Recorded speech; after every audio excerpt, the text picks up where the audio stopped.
sebelum kita lihat lebih lanjut tentang Sustainable Transportation Policy yang saya akan cover pada next lecture, saya nak tunjuk dulu contoh-contoh dan bagaimana bandar-bandar lain di dunia telah melaksanakan Sustainable Transportation Policy dengan projek-projek mereka ya. Jadi kita akan lihat contoh daripada beberapa bandar. Ada bandar yang saya pernah pergi sendiri, ada bandar yang saya tak pernah pergi, tak pernah sampai. Contoh-contoh tu banyak dibahaskan dan dibincangkan di dalam jurnal-jurnal. Jadi it's something that is quite common. First, kita akan lihat contoh beberapa bandar, bagaimana mereka berubah daripada satu bandar yang centered around motorized vehicles pada bandar yang memfokuskan kepada manusia dan menggalakkan sustainable transportation. Ini bandar pertama, Bogota, Colombia. It's a very famous example. Bandar Bogota ni adalah ibu negara Colombia dan penduduknya ramai yang tidak mampu untuk membeli kenderaan sendirian sebab taraf kehidupan mereka adalah agak rendah. Jadi kalau kita kenal atau pernah dengar dalam berita, Colombia ni banyak isu tentang dadah. Jadi dadah dia antara negara pengeluar dadah yang paling besar di dunia dan banyak isu-isu berkaitan dengan keselamatan, kemiskinan ya. Disebabkan oleh kemiskinan itulah ramai orang terlibat dengan dadah, pengeluaran dadah ya, jadi ahli mafia di sana ya. Jadi apa yang berlaku ialah untuk menggalakkan bergerak daripada satu tempat ke satu tempat supaya mereka boleh mencari pekerjaan dan mendapat pendapatan yang tetap dan tidak bergantung pada aktiviti-aktiviti haram dan gelap. Jadi kerajaan Colombia telah membuat satu plan untuk menambah baik sistem pengangkutan awam supaya pengangkutan atau mobiliti ini menjadi mampu digunakan oleh semua orang, murah dan mudah supaya mereka boleh mendapat pendapatan melalui kerjaan yang baik. Jadi apa yang kerajaan Colombia buat di Bogota adalah meningkatkan infrastruktur yang berkaitan dengan pengangkutan awam. Antaranya adalah memperkenalkan laluan bas khusus di pusat bandar dan juga membina infrastruktur yang berkaitan dengan pejalan kaki dan berbasikal. Ini adalah contoh di bandar Bogota, Colombia. In fact, kalau kita tahu tentang BRT, Bus Rapid Transit, ia diperkenalkan sebenarnya di Amerika Selatan. Bogota adalah antara bandar yang pertama menggunakan BRT. Jadi konsep TOD sendiri pun yang mana yang berkaitan dengan penyediaan BRT ini pun antara tempat pertama yang diperkenalkan dan digunakan adalah di Bogota, Colombia.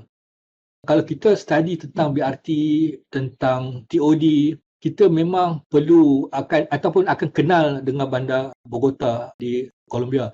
Satu bandar lagi yang agak terkenal di Amerika Selatan iaitu Curitiba di Brazil juga adalah antara bandar-bandar pelopor sistem BRT dan juga TOD. Ini adalah di Copenhagen, Denmark. Saya sendiri pernah pergi Copenhagen, Denmark pada tahun 2018 ya. Pada 2018 saya waktu tu saya terlibat dengan projek penyediaan pelan induk pejalan kaki dan basikal untuk DBKL yang mana telah digunakan sekarang ini dan dalam proses pelaksanaan. Jadi pada tahun 2018, sebelum pelan induk pejalan kaki dan basikal DBKL itu siap, saya bawa beberapa pegawai DBKL untuk melihat bandar-bandar di Eropah bagaimana mereka melaksanakan konsep pejalan kaki dan berbasikal, bagaimana mereka mengintegrasikan plan itu atau polisi itu ke dalam perancangan infrastruktur mereka. Ada 4 bandar yang kita orang pergi. Yang pertama adalah di Amsterdam, Netherlands. Yang kedua, Utrecht juga di Netherlands. Yang ketiga, Copenhagen di Denmark. Dan yang keempat, di Malmö, Sweden. Jadi keempat-empat bandar ni adalah top 5 cities in the world dari segi pelaksanaan sistem pejalan kaki dan berbasikal. Jadi kita pilih bandar-bandar itu sebab kita nak tunjuk bagaimana bandar-bandar itu telah melaksanakan dan berjaya untuk menggalakkan penduduk mereka beralih daripada switch from using private transportation to walking and cycling. Jadi apa yang kita lihat di Copenhagen di Denmark ialah mereka meletakkan hierarki pengguna yang lebih utama kepada pejalan kaki. Tak seperti di Malaysia. saya boleh kata semua bandar-bandar di Malaysia hierarkinya salah. Kerana mereka meletakkan kepentingan pengguna kenderaan persendirian itu lebih tinggi daripada pejalan kaki dan berbasikal. Ini adalah konsep yang salah kerana ini adalah ke arah penyediaan bandar yang tidak mesra pengguna, tidak mesra manusia. Jadi kalau kita tengok di sini, laluan ni seperti highway basikal. Kerana apa mereka nak buat begini? Sebab untuk memudahkan dan untuk memendekkan perjalanan orang yang berbasikal.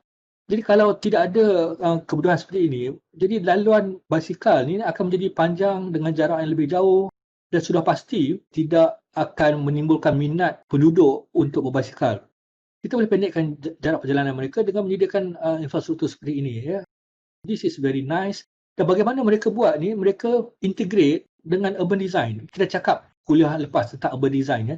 Jadi tak semestinya bila kita sediakan laluan basikal yang elevator, yang dedicated seperti ini, ia mesti bentuk buruk, macam highway kereta, tak semestinya. Dia boleh didesain dengan cantik, dengan nilai estetika yang sangat tinggi, yang sesuai dan boleh asimilasi dengan persekitaran.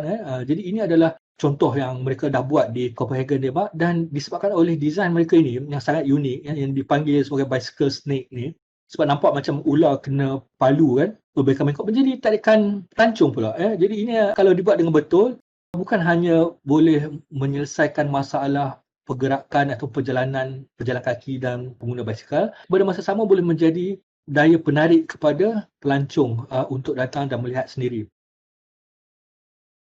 Curitiba Brazil mempelopori TOD kan, dan kalau kita lihat dokumen-dokumen ataupun panduan-panduan berkaitan dengan TOD, pasti ada menyentuh tentang konsep TOD yang dilaksanakan di Curitiba Brazil. Kalau kita lihat di sepanjang laluan bas ini, kita ada pembangunan-pembangunan menyediakan permintaan kepada perkhidmatan BRT ini. Ini sangat penting.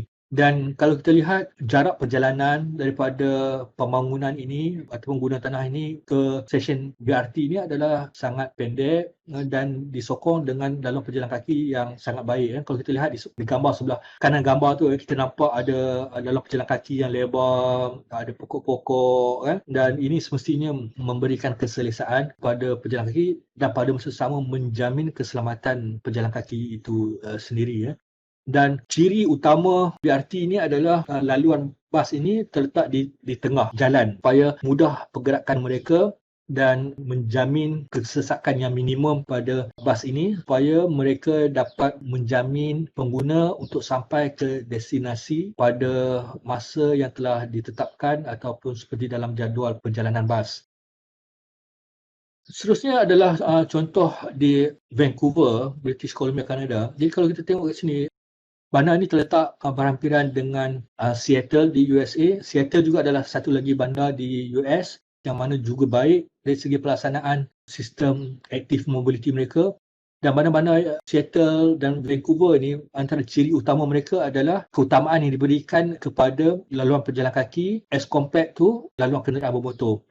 In fact, di bandar-bandar ini, apa yang mereka buat adalah mereka sediakan dahulu laluan pejalan kaki dan apa yang ada balance itulah baru disediakan ataupun dijadikan laluan kenderaan bermotor.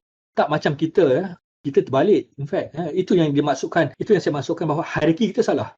Walaupun kalau kita tengok di dalam mana-mana RTD, memang dinyatakan bahawa hierarki pengguna jalan adalah yang paling utama adalah pejalan kaki dan pengguna basikal. Tapi dari hakikat pelaksanaannya terbalik, salah. Saya tak pasti kenapa jadi macam tu. Saya rasa lebih kepada kita tidak ada political will untuk melaksanakan apa yang kita dah nyatakan di dalam pelan-pelan kita. Ya. Begitu juga dengan konsep TOD. Semua RTD kita memang ingin dan bercadang untuk menerapkan konsep TOD, tapi again, hakikat pelaksanaannya adalah berbeza. Ya. Apa yang berlaku adalah TOD tak dilaksanakan, kelulusan perancangan diberikan kepada event pembangunan yang tidak berada di sepanjang laluan bas, desain jalan lebih mengutamakan level of service motorized vehicle daripada kualiti hidup pejalan kaki. Jadi semuanya terbalik. Dan yang terbalik ni semuanya salah. Kalau di mana-mana besar ni, mereka buat untuk jalan kaki dulu. Saya tak tahulah bila Malaysia akan sampai ke arah itu. Tapi kalau kita nak jadi sebagai bandar bertaraf dunia, kita patut tukar paradigma perancangan kita supaya memfokuskan kepada pejalan kaki, dan whatever yang balance tu barulah diberikan kepada kenderaan bermotor. Jadi kalau tengok gambar macam ni, kita rasa selesa, kita rasa tenang, kita nak bawa anak-anak kita berjalan, kita tidak ada masalah. Kalau anak kita dah dewasa, kalau kita nak biarkan mereka independen untuk berjalan kaki sendiri pun kita tak risau, tak seperti sekarang. Nak benarkan anak-anak kita berbasikal ke sekolah pun kita takut. Apatah lagi untuk berjalan kaki, kerana mereka terpaksa berkongsi jalan dengan kenderaan bermotor yang of course sangat bahaya, nanti tak selamat. Ini satu lagi contoh yang basically apa yang saya cuba terangkan dengan contoh-contoh ini adalah bahawa untuk kita jadi bandar yang sustainable, satu bandar yang menjadi bandar yang bermanfaat, kita perlu memberi penekanan kepada berjalan kaki dan berbasikal dan menyediakan prasarana infrastruktur yang baik dan cekap untuk pengangkutan awam. Inilah yang diterangkan oleh kesemua contoh-contoh ini. So, peranan you all sebagai perancang bandar pada masa hadapan adalah untuk memastikan bahawa pembangunan guna tanah mesti menyokong rancangan pengangkutan yang mampal ini. Yang tidak boleh lagi kita secara mudah kita merancang untuk buat greenfield development dan mengharapkan bas akan datang. Itu adalah konsep pemikiran yang salah dan ke belakang. Kita patut menggalakkan pembangunan dan meluluskan pembangunan. Some of you will be in the local authority. Hanya meluluskan pembangunan yang berada di laluan pengangkutan awam sedia ada. Inilah konsep yang pasti boleh menyokong dan meningkatkan permintaan kepada pengangkutan awam dan seterusnya mengurangkan penggunaan kenderaan persendirian. Ini antara bandar yang paling kerap saya pergi, Seoul, Korea. Di sini kita boleh tengok walaupun mereka banyak kereta, sebab mereka juga adalah antara negara pengeluar kereta yang terbesar di dunia, tapi mereka tidak membelakangkan pejalan kaki dan pengangkutan awam. Bangunan yang besar yang tengok dalam gambar ni adalah salah satu terminal pengangkutan awam di Seoul, Korea. Ya. Dan pengangkutan awam ini dia berintegrasi dengan kenderaan bermotor yang lain, termasuklah kenderaan persendirian. Apa bezanya polisi yang menggalakkan sustainable transportation versus polisi yang meneruskan apa yang berlaku sekarang ni, ataupun dalam terminologi formal kita panggil business as usual. Just continue as it is. Tak ada perubahan apa-apa. Apa bezanya dengan polisi yang ke arah pengangkutan manfaat? Pertamanya adalah dari segi proses. Kalau business as usual ni, kita selalunya bergantung banyak kepada ramalan. Ini yang selalunya berlaku di dalam proses penyediaan RTD. Saya terlibat dengan beberapa RTD, yang paling latest RTD MUA penggantian. Perkara pertama yang mereka nak adalah what is the projection in the future? In the future berapa ramai penduduk? Saya rasa you all sebagai bakal perancang mana you dah pernah melalui ini, dah pernah mungkin buat dalam studio. Kita start dengan fokus apa yang akan berlaku pada masa depan. Berapa jumlah penduduk? Daripada jumlah penduduk tu kita estimate berapa demand untuk kereta, trafik macam mana pada masa depan. Dan apa yang kita buat selepas itu adalah kita cuba menyediakan infrastruktur yang akan meet that demand in the future. Jadi kita start dengan sekarang ni dan untuk sediakan apa yang akan berlaku pada masa depan. As compared to sustainable transportation, dan kita tengok apa yang kita nak pada masa depan. Bukan apa yang akan berlaku pada masa depan, tapi apa yang kita nak pada masa depan. Contohnya, kita nak orang menggunakan kenderaan pengangkutan awam supaya model splitnya 70-30 sekurang-kurangnya. So 30% daripada penduduk akan menggunakan pengangkutan awam. Itu yang kita nak pada masa depan. Dan daripada situ, kita patah balik apa yang kita kena buat supaya kita capai objektif itu, 30% penggunaan pengangkutan awam. Jadi ini yang perbezaan ketara yang paling utama di antara perancangan berasaskan business as usual dengan perancangan yang berkonsepkan sustainability dan dalam kesnya adalah sustainable transportation. Jadi untuk fokus ni kita perlukan data. Kita perlukan data sekarang, kita projek ke masa hadapan. Dan of course, bila kita projek ke masa hadapan, kita tak akan tepat dengan ramalan kita. Kita bukan Tuhan. Dan setiap apa yang kita ramalkan pasti ada kekurangan, pasti ada error dia, ralat dari segi ramalan itu. Dan kita akan plan based on something yang kita tak sure akan terjadi. Dan ini sangat merugikan. Dan as compared to dengan sustainability based planning yang mana kita tahu apa yang kita nak pada masa depan dan kita tidak ramalkan kepada masa depan, tapi kita akan patah balik ke belakang apa yang kita patut buat dari segi polisi, dari segi penyediaan infrastruktur supaya kita mencapai apa yang kita nak pada masa depan tu. Alright. So of course yang lain-lain tu adalah perkara-perkara yang menyokong business as usual ataupun sustainable transportation, ya. Kalau sustainable transportation ni kita selalunya kita akan tanya kepada stakeholders kita, pemegang taruh kita, penduduk kita, agensi-agensi, ya, apa yang mereka wish pada masa depan, kehidupan macam mana, bukan apa yang mereka wish nak buat, tapi kehidupan macam mana yang mereka nak pada masa depan.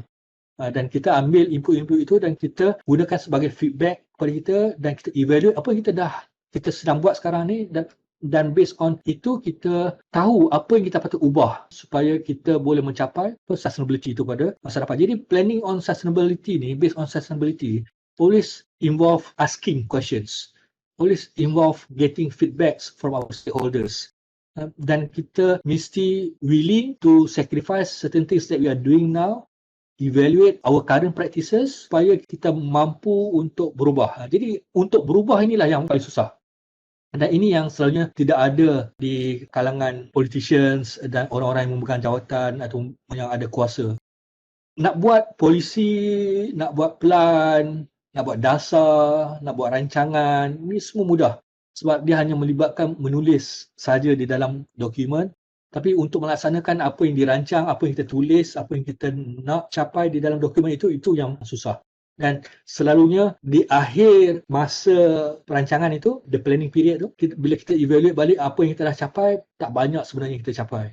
Lebih banyak yang kita dah langgar apa yang kita sendiri rancang. Banyak benda yang kita sendiri rancang tapi kita tak buat, itu lebih banyak daripada apa yang kita dah buat. Ya. Jadi this is very sad untuk sistem perancangan kita. Ya, kita always talk about sustainability tapi kita tak practice. We did not interpret sustainability itu ke dalam satu plan tindakan yang mana yang kita sendiri mampu buat dan kita feel obligated to the society dan to the population untuk mencapai apa yang kita sendiri rancang. So, this is bagaimana orang awam boleh membantu dalam penyediaan polisi. Selalunya kita buat FGD, focus group discussions, bersama agensi. Kita buat FGD dengan agensi-agensi, pemegang taruh, stakeholders. Kita buat media conference, kita buat seranta. Ini adalah antara proses-proses ataupun antara aktiviti-aktiviti yang mana publik boleh memberi maklum balas, memberi input, memberi cadangan yang boleh membantu kita untuk menyediakan polisi ataupun dasar-dasar yang kita nak buat itu nanti. Supaya apa yang kita buat itu nanti menepati cita rasa, kehendak dan keinginan, wishes of our society and our population. Akhirnya, saya nak maklumkan yang Sustainable Transportation Policy ni always about the wishes of the people. Jadi approach-nya adalah bottom up. Tak macam kaedah perancangan sebelum ini yang mana kita sediakan rancangan dan kita harap semua orang ikut. Jadi itu tidak sustainable. Kadang-kadang apa yang kita rancang itu, apa yang kita tulis itu tidak menepati atau tidak memenuhi keperluan penduduk dan of course finally tidak akan mencapai apa hasrat penduduk pada masa hadapan. So itu saja untuk kuliah on sustainable policy.